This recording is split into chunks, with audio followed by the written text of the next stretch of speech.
Hello guys and welcome to study channel. आज percentage का part number 7 discuss किया जाएगा।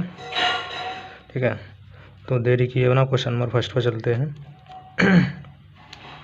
क्वेश्चन नंबर फर्स्ट है, एक दुकानदार कुछ वस्तुओं को 73,642 में खरीदता है।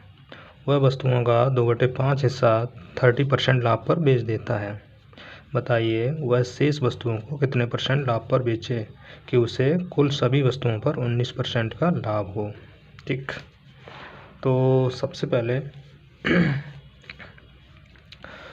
वस्तुओं का वो हिस्सा 30% लाभ पर बेच रहा है, तो वस्तुओं का क्रय मूल्य कितना है? वस्तुओं का क्रय मूल्य कितना है? 73,642। ठीक है, रुपए। अब 2/5 हिस्सा, वस्तुओं का 2/5 हिस्सा जो है कितने % लाभ पर बेच रहा है? 30% लाभ पर। ठीक है, इसका मतलब क्या है कि कुल वस्तुएं कितनी हैं? कुल वस्तुएं कितनी हैं? 5 हैं। ठीक, नीचे वाली, उसमें से 2 वस्तुएं, 2 वस्तुएं बेच रहा है 30% लाभ पर, है ना। तो 2 वस्तुएं बेच रहा है, मतलब एक वस्तु बेचेगा 30% पर, 2 वस्तुएं कितने पे बेचेगा? 2 × 13% = 26% पे। ठीक है, 26% पे बेचेगा। उसके बाद क्या है? उसके बाद बताइए वह शेष वस्तुओं को कितने % लाभ पर बेचे। अब शेष वस्तुएं कितनी बची? शेष वस्तुएं तो 5 में से 2 गया, 3 बची। 3 जो है कितने % लाभ पर बेचे, यानी कि X% लाभ पर बेचे। ठीक है, तो X% लाभ पर बेचेगा कितना हो जाएगा कि लाभ पर बेचे कि उसे कुल सभी वस्तुओं पर, कुल सभी वस्तुएं कितनी हो गई? 2, 3, 5 वस्तु हो गई। ठीक है, बेचे कि कुल सभी वस्तुओं पर 19% का लाभ हो, 19% का लाभ हो, है ना। तो कुल कितना हो जाएगा? 19% का लाभ 95 हो जाएगा, 19 × 5 = 95। अब बीच वाला निकालना है कि शेष वस्तुओं पर कितने % में बेचे वो, है ना, 3 वस्तुओं को। तो इसमें से इसको सब्ट्रैक्ट कर देंगे। 5 में से 15 में से 9 गए, 15 में से 6 गए 9, और यहाँ पर हो गया 8 में से 2 गया 6 बचेगा, यानी कि 69 इधर आ गया। तो X% X की वैल्यू निकालेंगे, इधर से निकाल लेंगे, X% की वैल्यू निकालेंगे तो 3 जो है 69 के बटे में जाएगा, यानी कि 3 × 2 = 6, 3 × 3 = 9। जो X की वैल्यू है 23%। मतलब क्या है कि जो शेष वस्तुएं हैं वो कितने % लाभ पर बेचे? 23% लाभ पर बेचे। ठीक है, यही इसका आंसर हो जाएगा। Question number 2। क्वेश्चन नंबर 2 इसी तरीके से है। क्वेश्चन नंबर 2 है, एक दुकानदार कुछ वस्तुएं खरीदता है, कितने रुपए में? 49,730 रुपये में। ठीक है, वह वस्तुओं का 2/7 हिस्सा 15% लाभ पर बेचता है तथा वह शेष वस्तुओं को कितने % लाभ पर बेचे कि उसे कुल राशि पर 10% का लाभ हो। ठीक, तो 2/7 हिस्सा वस्तुओं का 2/7 हिस्सा, इसका मतलब क्या है? 2/7 हिस्सा का मतलब कि कुल वस्तुएं तो 7 हैं। ठीक, कुल वस्तुएं 7 हैं, उसमें से 2 वस्तुएं बेच रहा है, कितने % पर? 15% पर, है ना। तो 2 वस्तुएं 15% बेच रहा है, तो एक वस्तु 15% पे, 2 वस्तुएं कितने बेचेगा? 2 × 15%, यानी कि 30%, है ना। तो बची हुई कितनी बचेंगी? शेष कितनी बचेंगी? 7 में से 2 गया 5 बचेंगी। तो 5 वस्तुएं कह रहा है कि शेष, वह शेष वस्तुओं को कितने % लाभ पर बेचे। तो मान लेते हैं कि X% लाभ पर बेचे, है ना। तो इधर आ जाएगा जो भी आएगा। अब बेचे कि उसे कुल राशि पर, कुल राशि कितनी हो जाएगी? कुल वस्तुएं कितनी हो जाएंगी? 5 और 2 7, है ना। और इधर कितना आएगा ये पता नहीं है, बेचे कि 10% का लाभ हो, 10% का लाभ हो, परसेंट इधर लिखा जाता है। ठीक है, तो 7 10 जा कितना हो जाएगा 70 हो जाएगा रुपए।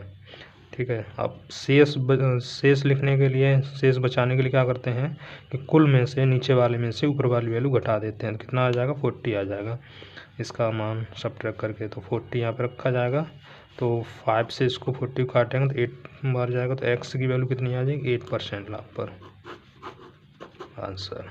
ठीक है, मतलब क्या है कि बची हुई चीज़ों को वह 8% लाभ पर बेचे। और दूसरी बात यह है कि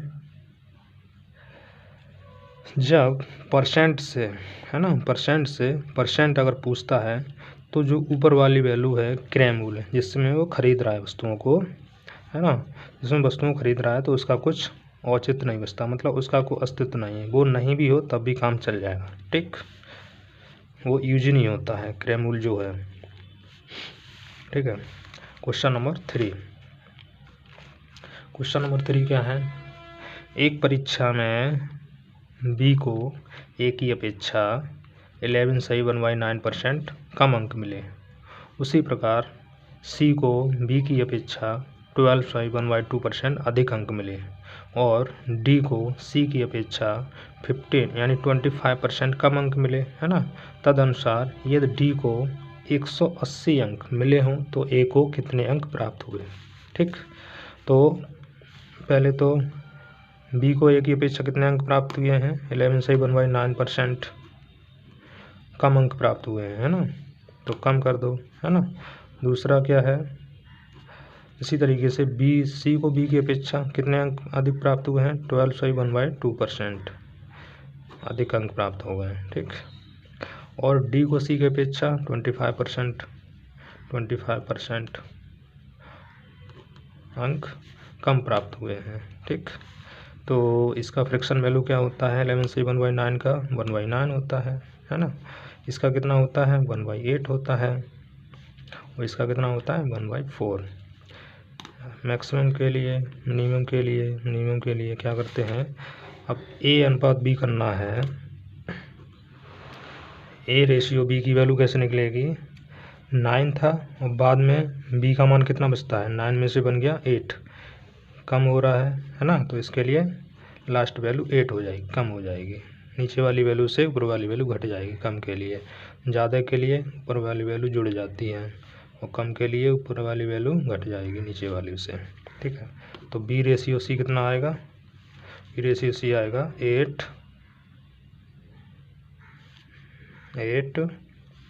और इधर आ जाएगा 9। ठीक, और इधर सी रेशियो डी कितना आएगा 4 और इधर 3। ठीक है, घट रहा है। अब मान कितना निकालना है ए रेशियो डी का, मतलब ए को कितने अंक प्राप्त हुए, डी को मिल गए हैं तो ए को कितने अंक मिलेंगे, है ना। तो इधर की वैल्यू से इधर की वैल्यू देखते हैं, कट कर लेते हैं, 9 1 जा 9, 9 1 जा 9 और 4 1 जा 4, 4 2 जा 8। ठीक है, और कुछ कटेगा नहीं, हाँ कटेगा, 2 1 जा 2, 2 4 जा 8, कितना बचेगा, इधर का 4 बचेगा रेशियो, इधर का बचेगा 3। ठीक है, तो इधर का जो बचता है, इधर का जो क्रॉस मल्टीप्लाई होगा इधर की वाली संख्याओं का, उससे ए प्राप्त होता है, तो ए रेशियो डी आ जाएगा 4 रेशियो 3। ठीक है, तो डी को कितने अंक प्राप्त हुए हैं 180 अंक, डी को कितने अंक प्राप्त हुए हैं 180 अंक, है ना। तो 3 का 180 अंक कितने गुना है, 3 6 जा 18, 60 गुना है। तो ए को कितने अंक प्राप्त होंगे 60 गुने होंगे, है ना, तो 60 गुना कर दो तो 4 6 जा 24, 240 अंक प्राप्त होंगे ए की अपेक्षा, है ना। यही इसका आंसर हो जाएगा। ठीक है, अब क्वेश्चन नंबर 4। क्वेश्चन नंबर 4 क्या है, यदि आयकर में 19% की वृद्धि हो तथा कुल आय में 1% की कमी हो तो उसकी आय की दर क्या है। ठीक है, आयकर में क्या है 19% की वृद्धि हो रही है, इनकम टैक्स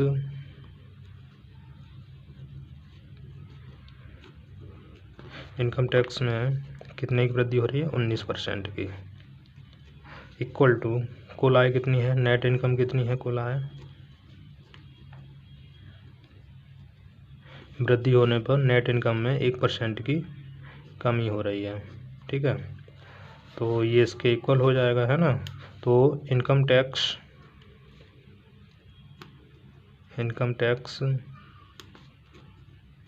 बटे नेट इनकम निकालेंगे, है ना। नेट इनकम वो होता है जो कुल इनकम में से, जिसमें से इनकम टैक्स निकल जाता है, तो वही आपका कुल आय हो जाएगा, नेट इनकम हो जाएगा कुल आय, है ना। तो ये कितना आ जाएगा? इसको नेट इनकम को नीचे ले आएंगे इसके, तो 19% इधर पहुंच जाएगा, परसेंट से परसेंट कैंसिल हो जाएगा, तो कितना हो जाएगा? 1/19। अब जो हमारी इनकम होगी, इनकम क्या होती है? इनकम जो होगी, इनकम टैक्स और नेट इनकम जुड़ के इनकम हो जाती है, तो 19 और प्लस 1 20 हो जाएगा। और नेट इनकम कितनी है? नेट इनकम 19 है ना। इनकम टैक्स कितना है? इनकम टैक्स तो 1 ही है, 1%, है ना। तो आयकर जो निकलेगा, आयकर की दर जो निकलेगी वो किस पे निकलती है? इनकम पर, है ना। तो इनकम टैक्स ऊपर आएगा बटे इनकम नीचे आएगी 20, है ना। ये कितने परसेंट हो जाएगा? 1/20, 5%। सर ठीक है। 5 नंबर क्वेश्चन बिल्कुल इसी तरीके से है।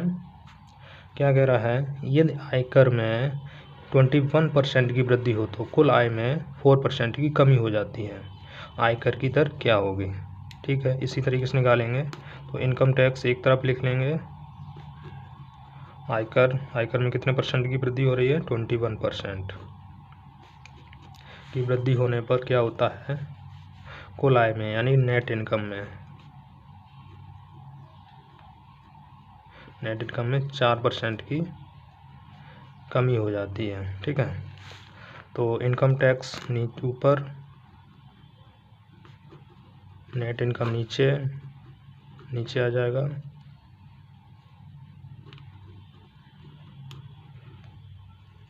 इक्वल टू कितना हो जाएगा? 4/21। ठीक है, 4/21 आ जाएगा।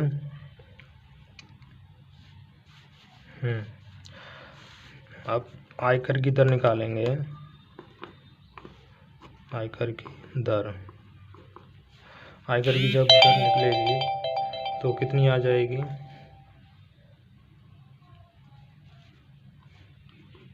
इनकम टैक्स बटे कुल इनकम, यानी कि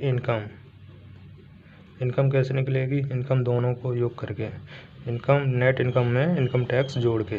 तो इनकम टैक्स कितना है? 4 है, और इनकम कितनी है? 25, है ना। तो कितना हो जाएगा?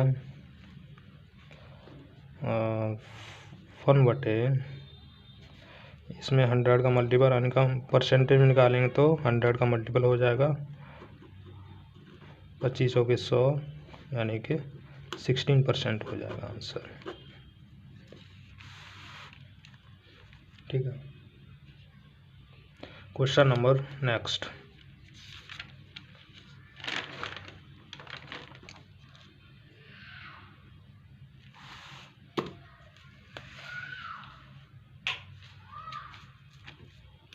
क्वेश्चन नंबर अगला क्या है?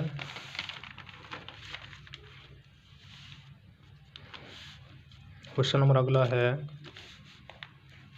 एक दुकानदार कुछ वस्तुओं को खरीदता है, वह उन वस्तुओं का 1/4 हिस्सा, यानी कि 1/4 हिस्सा 30% लाभ पर बेच देता है। तो 1/4 हिस्सा किस पे बेचता है? 30% लाभ पर, है ना। इसका मतलब क्या है कि चार तो कुल वस्तुएं हैं, है ना, उसमें से एक वस्तु बेचता है 30% पे। तो एक वस्तु 30% पर बेच रहा है ना। तो 30 हो जाएगा इसका रुपया, है ना। और शेष वस्तुओं को 10% लाभ पर बेचता है। शेष वस्तुओं को 10% लाभ पर बेच रहा है, तो शेष कितनी बची? 4 में से बन गया 3 और 10% में बेच रहा है, तो कुल कितना हो जाएगा? 30 हो जाएगा। अब क्या कह रहा है कि बताइए कि उसे कुल सभी वस्तुओं में कितने % का लाभ होगा, है ना। तो कितने % का लाभ? 4 और 1 4 वस्तुएं हो जाएंगी। कितने % का लाभ होगा? इधर 60 हो जाएगा, तो 4 से इसको काट देंगे 15 बार, तो x की वैल्यू कितनी आ जाएगी? 15% का प्रॉफिट हो जाएगा उसको। ठीक है।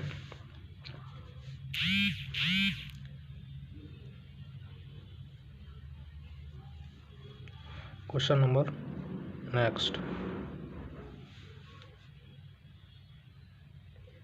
क्वेश्चन नंबर अगला क्या है?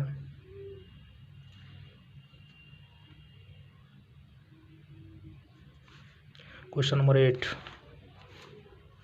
क्वेश्चन नंबर 8 है, एक दुकानदार कुछ वस्तुओं को खरीदता है। एक दुकानदार कुछ वस्तुओं को खरीदता है। वह उन वस्तुओं का 3/4 हिस्सा 20% लाभ पर बेचता है और शेष बची वस्तुओं को क्रय मूल्य यानी 0% क्रय मूल्य पर बेच देता है ना। क्रय मूल्य जितना वो खरीदा है जितने का उतने पर ही बेच देता है। तो बताइए उसे कुल सभी वस्तुओं पर कितने % का लाभ होगा। ठीक है। अब ये बताइए जितने का उसने खरीदा वस्तुओं को उतने में बेच दिया, तो ना तो लाभ होगा ना तो हानि होगी, है ना। यानी 0% लाभ और हानि पर बेच देगा। ठीक है। तो 3/4 हिस्सा कितने पर बेच रहा है? 20% पर। ठीक है। उसके बाद इसका मतलब क्या है कि 4 कुल वस्तुएं हैं, है ना, उसमें से 3 वस्तुएं बेच रहा है 20% पे। तो एक वस्तु अगर 20% बेचेगा तो 3 वस्तुएं कितने बेचेगा? 3 × 20 यानी 60 रुपये में, है ना। तो और बची हुई क्या वस्तु बची? एक वस्तु बची है। 4 में 3 क्या 1 वस्तु बचेगी। तो शेष वस्तुओं को वह 0% लाभ पर बेच रहा है, तो इसका मान तो 0 आ जाएगा, है ना। तो कह रहा है तो बताइए उससे कुल वस्तुओं पर कितने % का लाभ होगा। तो 3 और 1 4 वस्तुएं तो 4 हो गई, और इंटू x% इक्वल टू 60 इधर आ गया। तो 4 से इसको काटेंगे तो 15 बार कैंसिल हो जाएगा, तो यानी कि x इक्वल टू 15% का लाभ होगा उससे सभी वस्तुओं को बेचने पर। ठीक है। क्वेश्चन नंबर 8 तो हो गया। अब क्वेश्चन नंबर चलते हैं 10 पे। क्वेश्चन नंबर 10 क्या है? क्वेश्चन नंबर 10 है कि 142 प्रश्नों वाली एक परीक्षा हो रही है जिसमें 142 अंक प्रश्न रखे गए हैं। ठीक है। मैं जस्सी ने पहले 71 प्रश्नों में से, जस्सी लड़की है, 71 प्रश्नों में से उसने 40% के उत्तर सही दिए हैं। ठीक है। 71 में से 40% के उत्तर सही दिए हैं तथा संपूर्ण परीक्षा में उसका ग्रेड कितना आया है? 60% हो, है ना। तो उसके लिए उसे शेष 71 प्रश्नों में से कितने % के उत्तर सही देने होंगे। ठीक है। बचे हुए हमारे 71 है, वो कितने % सही करके आए 71 में से कि उसका रिजल्ट जो है, उसका ग्रेड जो है 60% हो जाए, है ना। इसका मतलब ये है। तो 142 को रेशियो में कन्वर्ट कर लेते हैं पहले तो क्वेश्चन को इजी करने के लिए। ठीक है। रेशियो में कन्वर्ट करेंगे 142 71 इधर हो जाएंगे, 71 इधर हो जाएंगे। ठीक है। तो इसको रेशियो में कन्वर्ट करें तो 71 70 71 या 70 यानी कि 1:1 में ये कन्वर्ट हो जाएगा। यानी कि टोटल रेशियो कितना बन जाएगा? 142 को किस में कन्वर्ट कर दिए? 2 में कन्वर्ट कर दिए हैं। ठीक है। अब पहले 71 प्रश्नों, अब 71 की जगह क्या लिखेंगे? 1 लिखेंगे। ठीक है। तो 71 की जगह 1 इंटू 1 में कितने प्रश्न? 40% उसने सही किए हैं, है ना, पहले 71 प्रश्नों में। तो 71% की जगह हमने रेशियो में कन्वर्ट कर दिया, 1:1 में कैंसिल हो गया, तो 40 आ जाएगा पहले का, ठीक है। और शेष तो 1 ही बचेगा 2 में से, है ना। शेष वो कितने % सही करें, है ना, वो तो बाद में आएगा, है ना। टोटल कितना हो गया, टोटल तो 2 हो गया, है ना। और ये कितने प्रश्न हल करें कि उसका ग्रेड 60% हो जाए, 60% रिजल्ट आ जाए, है ना। कितना हो जाएगा, 2 6 जा 12 यानी कि 120। टोटल अंक कितना हो गए, दोनों के 120 अंक मिले, है ना। तो शेष निकालने के लिए, अंदर बीच वाला निकालने के लिए क्या करेंगे, 120 कुल में से ऊपर वाली संख्या को सब्ट्रैक्ट कर देंगे, तो कितना आ जाएगा, 80 आ जाएगा, है ना। तो x की वैल्यू कितनी आएगी, 1 से 80 को काटेंगे तो 80 आ जाएगा, है ना। x% की वैल्यू आ गई, x की वैल्यू कितनी आ जाएगी, 80%। मतलब क्या है कि जो शेष बचे हुए 71 प्रश्न है ना, शेष बचे हुए जो 71 प्रश्न हैं उसमें से वो 80% सही करे, ठीक है। 80% अगर सही करेगा तो उसका जो टोटल रिजल्ट है, फाइनल जो रिजल्ट है वो 60% जाएगा, रिजल्ट का मतलब ग्रेड, ठीक। यही इसका आंसर हो जाएगा। नेक्स्ट क्वेश्चन,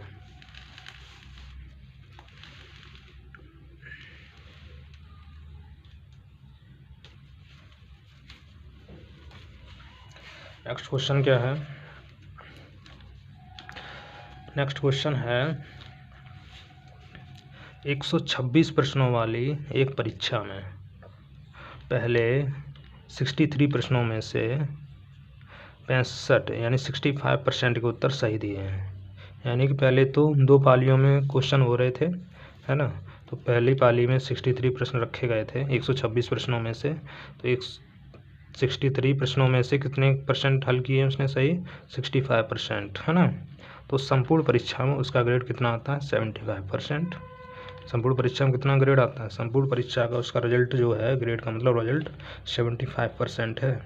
तो उसके लिए क्या करें, उसको शेष जो बचे हुए हैं 63 प्रश्नों में से कितने % के उत्तर सही देने होंगे 75% ग्रेड लाने के लिए, ठीक है।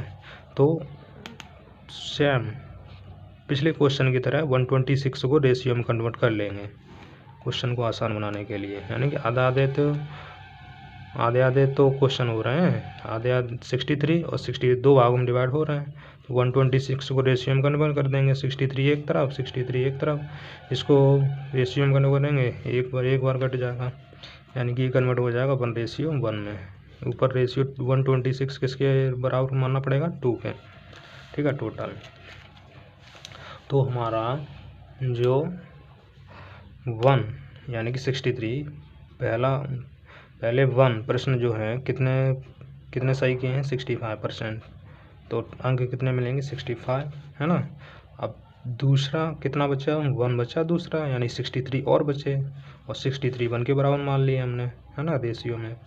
और कितना x% सही करेगा, x% सही करे तो अंक आ जाएंगे। टोटल प्रश्न कितने हो गए, 2, यानी कि 126, 2 मान लिया उसको। और ग्रेड कितना आ रहा है, 75%। टोटल अंक कितने बन जाएंगे, 75 2 जा 150, है ना।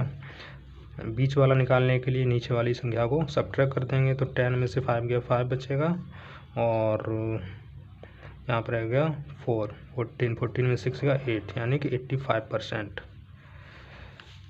85 बचा, है ना। तो x की वैल्यू कितनी आ जाएगी, यानी कि बचे हुए जो 63 प्रश्न है ना, शेष बचे हुए 63 प्रश्न, उसमें से उसकी वैल्यू 85% सही प्रश्न करने होंगे। शेष बचे हुए 63 प्रश्नों में से 85% के उत्तर सही देने होंगे उसे, तब उसका फाइनल रिजल्ट जो है 75% आएगा, ठीक है। नेक्स्ट क्वेश्चन क्या है, एक व्यक्ति 12 नंबर है, एक व्यक्ति अपनी आय का 75% खर्च कर देता है। यदि उसकी आय और खर्च में 20% और 10% की वृद्धि कर दी जाए, है ना, तो उसकी बचत में कितने % का अंतर आ जाएगा, ठीक है। मतलब क्या है कि एक व्यक्ति अपनी आय का 75% खर्च कर रहा है। खर्च कितना कर रहा है? 75%। 75% का मतलब फ्रैक्शन वैल्यू इसकी कितनी होती है? 3/4। मतलब क्या है कि उसकी आय अगर इनकम अगर 4 है तो खर्च कितना कर रहा है? ये एक्सपेंड कर रहा है, खर्च कर रहा है ना। 3 रुपये खर्च कर रहा है, 4 रुपये का कमा रहा है, 4 रुपये कमा रहा है, 3 रुपये खर्च कर रहा है, तो सेविंग कितना हो जाएगा?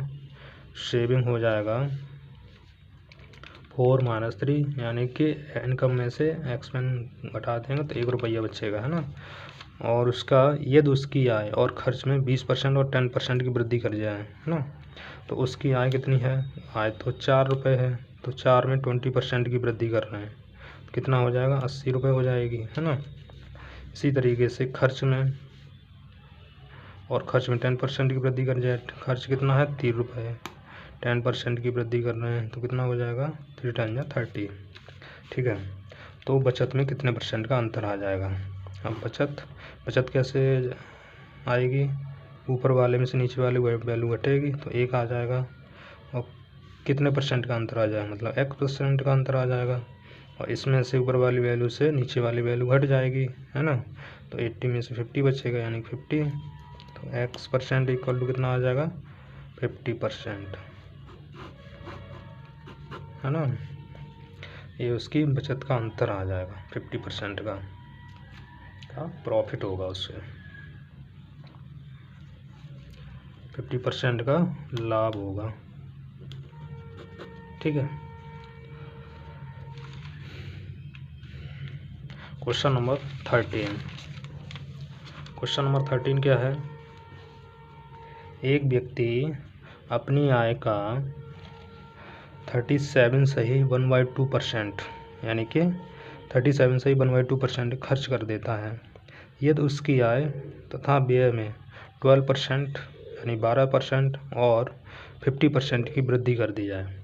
ठीक है, तो बचत में कितने % की वृद्धि होगी? ठीक है, तो सबसे पहले वो जितना खर्च कर रहा है उसका परसेंटेज लिखते हैं। खर्च कितना कर रहा है? खर्च कर रहा है 37 सही 1/2% खर्च कर रहा है। इसका मतलब क्या है? 3/8। फ्रैक्शन वैल्यू कितना है? 3/8 होता है। ठीक है, अब इसका मतलब क्या है कि नीचे वाला जो होता है इनकम होती है, ऊपर वाली क्या होता है? खर्च, एक्सपेंड। ठीक है, अब जो नीचे वाली वैल्यू से ऊपर वाली वैल्यू घटेगी तो क्या बच जाएगा? सेविंग। इनकम टोटल में से कमाने में और खर्च करने में जो अंतर आता है वही तो बचत होती है ना। तो सेविंग क्या होता है? सेविंग यानी बचत, इनकम आय में से खर्च घटा दो, एक्सपेंड। ठीक है, एक्सपेंडिचर। तो कितना आ जाएगा? अब क्या कह रहा है कि यदि उसकी आय में कितने % की वृद्धि कर रहा है? 12% की। आय तो 8 है, 12% की वृद्धि कर रहा है तो कितना हो जाएगा? 12 × 96, 96। और बचत में यानी व्यय में यानी खर्च में कितने % की वृद्धि कर रहा है? खर्च तो 3 रुपये है, यहाँ पर कितने % की वृद्धि कर रहा है? 15% की। तो 15 × 45, है ना। तो सेविंग कितना हो जाएगा? सेविंग में कितने % की वृद्धि हो जाएगी? देखते हैं। 8 में से 3 गया, 5 बचेगा यहाँ पर, तभी तो सेविंग आएगा। ऊपर वाली वैल्यू से नीचे वाली वैल्यू घट जाएगी, इसमें से भी घट जाएगी, है ना।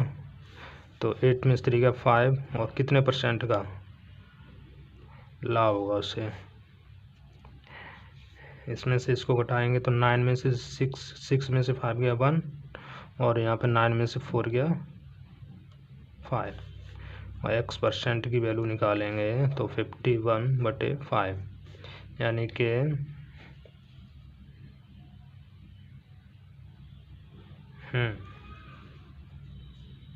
कितना आ जाएगा? 5 × 5, 5 × 10 = 50, और 5 × 2 = 10, यानी कि एक्स की वैल्यू आ जाएगी 10.2% की का उससे लाभ होगा, प्रॉफिट। ठीक है। Question number next, question number 14 है, एक व्यक्ति अपनी आय का 44.4/9% खर्च कर देता है। ठीक है। यदि उसकी आय तथा व्यय में 11% तथा 13% की वृद्धि करी जाए। ठीक है। आय में कितने परसेंट की वृद्धि कर रहे हैं? 11 यानी 11% की। व्यय में कितने परसेंट की वृद्धि कर रहे हैं? 13% की। तो बचत में कितने परसेंट की वृद्धि होगी? ठीक है। तो सबसे पहले खर्च कितने परसेंट कर रहा है? 44 सही 4/9% का खर्च कर रहा है। इसका मतलब क्या? फ्रैक्शन वैल्यू 4/9 है ना। नीचे वाली क्या होती है? इनकम, जो कमा रहा है। ऊपर वाली वैल्यू क्या होती है? एक्सपेंस, जो खर्च कर रहा है। और जो घट के आएगा नीचे वाली वैल्यू से ऊपर वाली वैल्यू, वो क्या हो जाएगी? सेविंग। ठीक है। तो सेविंग कितना हो जाएगा? 5। 9 में से 4 गया 5 हो जाएगा, है ना। अब ये कह रहा है कि यदि उसकी आय में 11% की वृद्धि कर दी जाए। आय क्या है? आय तो 9 रुपये है यहाँ पर, है ना। खर्च के अनुसार, परसेंट के अनुसार 9 रुपये है। और कितने परसेंट की वृद्धि कर रहा है? 11% की। टोटल रुपए कितने हो जाएंगे? 9 11 9 99 रुपये हो जाएंगे वृद्धि में। और व्यय में कितना रुपया? व्यय में 4 रुपये हैं। तो 4 रुपये में कितने की वृद्धि कर रहा है? 13% की वृद्धि कर रहा है। 13 चौके 52, है ना। तो सेविंग जब निकालेंगे तो ऊपर वाली वैल्यू से नीचे वाली वैल्यू घटा देंगे। तो कितना हो जाएगा? 9 में से 4 गया 5 रुपये में कितने परसेंट की वृद्धि कर दे? कितने परसेंट का लाभ होगा, है ना। 9 में से 2 गया 7 और 9 में से 5 गया 4। x इक्वल टू कितना आएगा? 47/5 यानी कि 5 8 40, 5 9 45। कितना बचेगा? 2, 5 चौके 20 यानी कि x इक्वल टू कितना आ जाएगा? 9.4% का प्रॉफिट होगा उससे सेविंग में, है ना। वृद्धि हो जाएगी। ठीक है। क्वेश्चन नंबर 15, क्वेश्चन नंबर 15 क्या है? एक व्यक्ति की आय 13,500 तथा खर्च कितना है? 9,000 है। तथा आय तथा खर्च में वृद्धि 14% यानी 14% तथा 7% हो तो उसकी बचत में कितने परसेंट का अंतर आ जाएगा? ठीक है। बचत में कितने परसेंट का अंतर आ जाएगा, ये पूछ रहा है। ठीक है। तो सबसे पहले आय नीचे आएगी, खर्च ऊपर आएगा। तो 9,000 बटे 30,500, 00 कैंसिल हो जाएगा और कितना बचेगा? 90/135। 5 से कैंसिल करेंगे तो 5 बन जा 5, 5 8 जा 40, 5 2 जा 10, 5 7 जा 35, 6 3 जा 18, 9 2 जा 18, 9 3 जा 27 यानी कि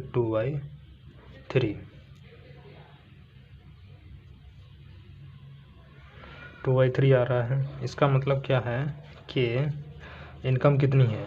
इनकम ये नीचे वाली वैल्यू होती है ना। और एक्सपेंडिचर यानी खर्च और सेविंग क्या होता है? नीचे वाली वैल्यू से ऊपर वाली वैल्यू घटा देंगे तो सेविंग कितना आ रहा है? 1 रुपया। ठीक है। यदि इनकम 3 रुपये है और खर्च 2 रुपये का हो रहा है तो सेविंग यानी बचत कितने की हो रही है? नीचे वाली वैल्यू से ऊपर वाली वैल्यू घट जाएगी तो 1 रुपये की बचत हो रही है। अब ये आगे क्या कह रहा है कि तथा आय तथा खर्च में वृद्धि। आय में वृद्धि कितनी कर रहा है? 14% की। तो आय कितनी है? वैसे 3 रुपये की आय है, 14% की वृद्धि करेगा कितना हो जाएगा? 14 42, है ना। और खर्च में 7% की वृद्धि कर रहा है तो खर्च कितना है? खर्च 2 रुपये का है, 7% की वृद्धि करेगा, 214 हो जाएगा। इसमें से सेविंग जब करेंगे तो 3 में से 2 घटाएंगे तब सेविंग आ जाएगा, है ना। और इसमें से इसको घटाएंगे तो 0 आ जाएगा, है ना। तो उसकी बचत में कितने % का अंतर आ जाएगा, तो 1 × x%। इधर कर लेते हैं, इधर 3:2 गया, 1 बचेगा, है ना। और इधर x% मान लो, x% की बचत हो जाएगी, अंतर आ जाएगा। इधर 0 आ रहा है तो x की वैल्यू कितनी आ जाएगी, 0% का अंतर आएगा, ठीक है।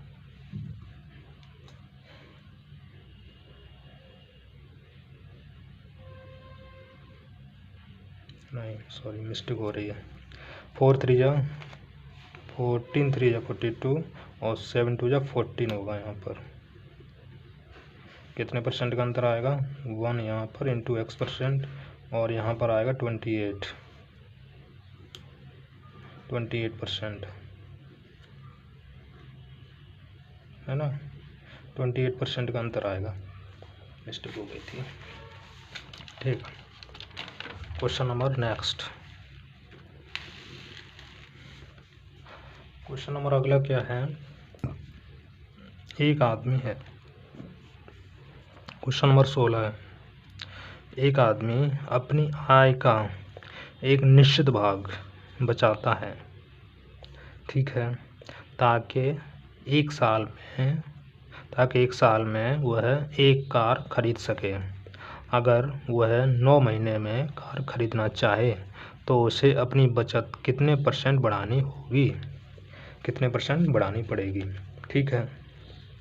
तो मान लेते हैं कि एक साल यानी कि 12 महीने, है ना, में x रुपये कमा रहा है कुल कार खरीदने के लिए, है ना।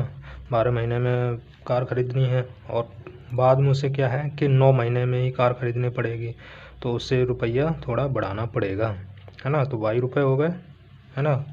और इधर महीने ज़्यादा है यानी टाइम ज़्यादा है तो रुपए कम पड़ेंगे, कम रुपए कमाने पड़ेंगे, है ना। इधर महीने कम हो गए तो रुपए ज़्यादा कमाने पड़ेंगे, ठीक है।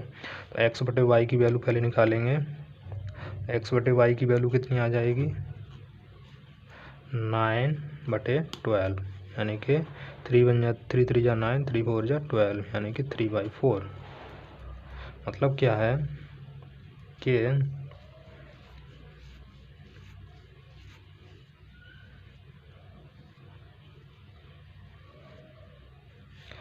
कि उसे कितने % की बचत करनी पड़ेगी, है ना। तो अगर नीचे वाली इनकम है ना, नीचे वाली इनकम है, ऊपर वाला खर्च है एक्सपेंडिचर, तो एक्स सेविंग कितने का कर रहा है, 4 - 3 यानी कि 1 रुपये का, है ना। मान लीजिए 4 रुपये कमा रहा है, 3 रुपये खर्च कर लेगा तो 1 रुपये बचा लेगा वो, है ना। तो उसे बचत % कितना आ जाएगा, बचत % कितना आ जाएगा, 1। और मूल राशि क्या है, 9 महीने में कार खरीदना चाहता है तो मूल राशि का 9 महीने का मतलब 3 नीचे आ जाएगा, मूल राशि 3 है, ठीक है। तो 1/3 का % वैल्यू क्या होता है, 33 सही 1/3%। मतलब क्या है कि उसे अपनी बचत 33 सही 1/3% बढ़ानी पड़ेगी, ठीक है। आगे नेक्स्ट 17 नंबर क्वेश्चन। एक व्यक्ति 16 महीने में एक कार खरीदना चाहता है। अगर वह 14 यानी 14 महीने में कार खरीदना चाहे तो उसे कितने % बचत बढ़ानी पड़ेगी। मतलब क्या है, 16 महीने में मान लीजिए कि x रुपये उसने कमाए, ठीक है। तो कुल रुपया हो गया ये वाला, है ना। अब वो चाहता है कि हम 14 यानी 14 महीने में कार खरीदें, तो y रुपये का कमाई करें, है ना। y रुपया ज़्यादा उससे कमाने पड़ेंगे, टाइम कम है तो रुपए ज़्यादा कमाने पड़ेंगे, टाइम अधिक है तो रुपए कम कमाने पड़ेंगे, है ना। ये बराबर करना पड़ेगा। तो x/y की वैल्यू जब निकालेंगे तो कितनी आ जाएगी 14/16, है ना। 7 या 8 तो कितना आ जाएगा 7/8। ये मतलब इनकम हो गई नीचे वाली, और ये एक्सपेंडिचर यानी खर्च। और सेविंग क्या हो जाएगा, नीचे वाली वैल्यू से ऊपर वाली वैल्यू घट जाएगी। 8 - 7 यानी 1 रुपया हो जाएगी सेविंग। तो बचत का परसेंटेज कितना हो जाएगा, बचत कितने परसेंट उससे बचानी पड़ेगी। तो एक मूल राशि क्या है 14 महीने यानी कि 7 नीचे आ जाएगा। 1/7 कितना होता है परसेंटेज, 14 से 2/7%। ये इसका आंसर। ठीक है। एक क्वेश्चन इसमें रिमाइंडर था यानी बच गया है। ठीक है, स्पेस वहाँ पर छोड़ा नहीं गया था इस वजह से। क्वेश्चन नंबर है 6 नंबर। क्वेश्चन 6 क्या है, इधर कर लेते हैं।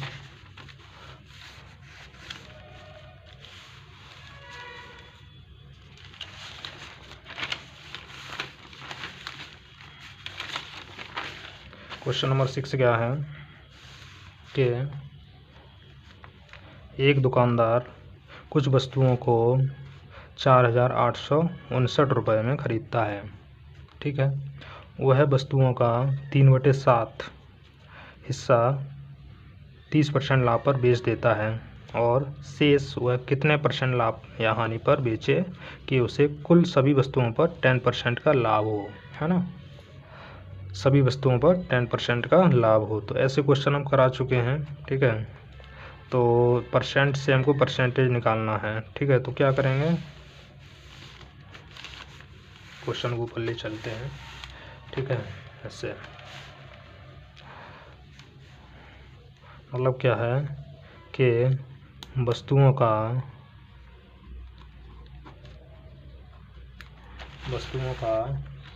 3/7 हिस्सा कितने रुपए में बेच रहा है वो 30% लाभ पर। इसका मतलब क्या है कि कुल वस्तुएं तो 7 हैं, उसमें से 3 वस्तुएं बेच रहा है 30% पे। तो 3 वस्तुएं कितने बेच रहा है 30% पे, है ना। एक वस्तु 30% बेचा है, 3 वस्तुओं का विक्रय मूल्य कितना हो गया 90 रुपये हो गया 30% से, है ना। अब शेष बची हुई वस्तुएं कितनी बची, 7 में से 3 का 4 बचेंगी, है ना। क्या कह रहा है कि वह कितने शेष वस्तुएं कितने % लाभ या हानि पर बेचे, x% लाभ या हानि पर बेचे, है ना। इसका मान तो अभी निकलेगा कि उसे सभी वस्तुओं पर 10% का लाभ हो। अब सभी वस्तुएं कितनी हो गई 7 हैं, सभी वस्तुएं 10% का लाभ हो रहा है ना। तो कितना रुपये होगा 90 रुपये यानी 70 रुपये हो गए। अब इसमें से इसको सब्ट्रैक्ट करेंगे, ऊपर वाली वैल्यू ज़्यादा है, नीचे वाली वैल्यू कम है, कुल कम है, ऊपर वाली वैल्यू ज़्यादा हो गई, तो इसमें हानि हो जाएगी, है ना। हानि हो जाएगी यानी कि 20 रुपये की हानि होगी। तो 4 5 जो 20 यानी कि x की वैल्यू कितनी आएगी 5% हानि होगी शेष बची हुई वस्तुओं पर, है ना, 10% का लाभ कमाने के लिए। ठीक है, तो ये था आज का हमारा लेक्चर अच्छा लगे तो इसको दबा के शेयर कीजिए, चैनल को सब्सक्राइब कीजिए। ठीक है, और बेल आइकन को क्लिक कीजिए। ठीक है, तो आज का लेक्चर यहीं पे फिनिश करते हैं। ठीक है, thank you, bye bye, take care.